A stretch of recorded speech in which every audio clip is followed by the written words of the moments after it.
એક બાજુ Russia Ukraine હજી પણ શાંત નથી, પાકિસ્તાન અફઘાનિસ્તાન શરૂ થઈ ગયું, અને એમાં હવે ઇઝરાયલે ઈરાન ઉપર અમેરિકાએ પણ હુમલો કર્યો. એટલે મને લાગે છે ભારતની સ્થિતિ તમે જેમ કહ્યું એમ એવા ડિલાઈલામાં છે કે કઈ બાજુ જવું, કોને ટેકો કરવો એ હજી સ્પષ્ટ થતો નથી આખો દેશ.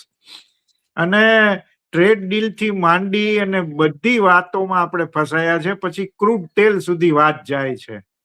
મહત્વની વાત એ છે, તમે જે બે મુદ્દાઓ કહ્યા કે ટ્રમ્પ અને નેતાન્યાહુ બે ફસાયેલા છે, બંનેની સત્તા ઉપર જોખમો છે.